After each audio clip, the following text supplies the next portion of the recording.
My analysis is based on the podcast Episode 1, The Beat, What Do Police Do?, which provides an inside look at law enforcement operations through discussion with a St. Pete Police Community Service officer. The single most important takeaway is that recruitment is the foundation of a successful police agency.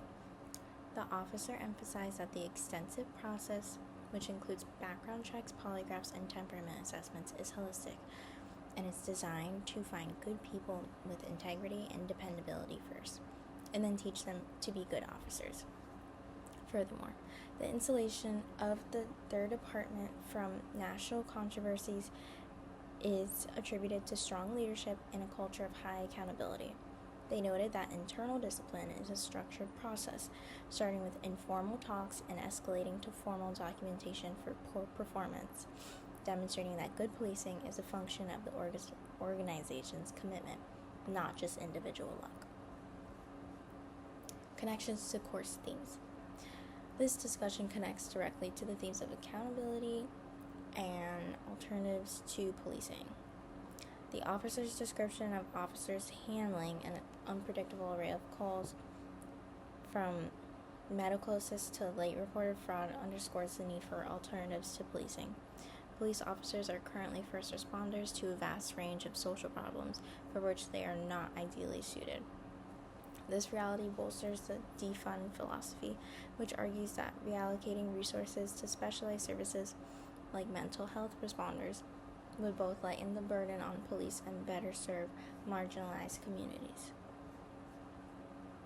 My main insight is the need to distinguish between systemic critique and the individual officer's experience. Hearing the officer describe the ripple effect of national police incidents where they face public hostility or distrust for acts committed hundreds of miles away, which was mentioned in the video, reinforced the intense psychological pressure of the job. Professionally, this insight highlights the value of formal early warning systems. The discussion mentions that supervisors intervene when an officer is consistently late or has a dirty uniform. These minor issues are often the first predictable signs of stress and potential misconduct, affirming that a proactive EWS is essential to turning individual awareness into organizational intervention. The officer mentions, these are my discussion questions.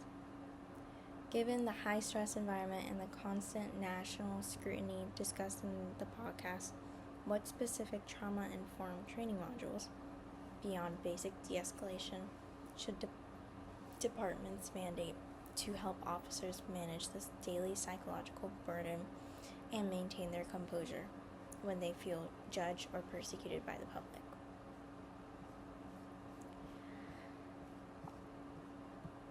My second podcast reflection is for Episode 2, Tools of the Trade. The single most important takeaway is the shift in perspective. Tools like body cameras, which were initially met with officer reluctance, are now broadly embraced because they automatically provide accountability and establish the true narrative in police-citizen encounters. The major emphasize that technology like the taser and drones are primarily adopted to improve officer and public safety by reducing the need for lethal force and allowing for remote scene assessment.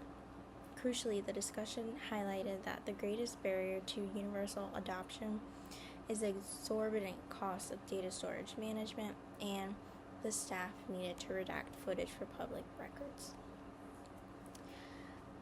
This discussion connects directly to accountability and transparency, which body cameras facilitate by automatically recording key moments when a weapon is drawn or lights are activated.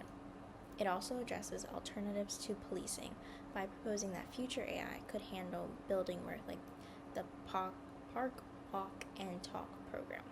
Furthermore, the major's point about drones as a first responder connects to trauma-enforced policing by allowing officers to gain more facts before arriving at a scene, which reduces their mental stress and leads to a less reactive, more measured response. My main insight is the tension between public demand for complete surveillance and the ethical cost of privacy. The public wants constant recording, but this generates millions in storage fees and raises valid concerns about the privacy of citizens who appear on the footage during their worst days. Professionally, this highlights that calls for structural reform must address the financial and logistical realities of technology. Structural reform requires not just buying new equipment, but funding the immense back-end data infrastructure needed to maintain accountability over time. My question is, should federal or state governments step in to subsidize or centralize this data infrastructure for local police departments to ensure universal accountability without crippling the budgets of smaller or rural jurisdictions?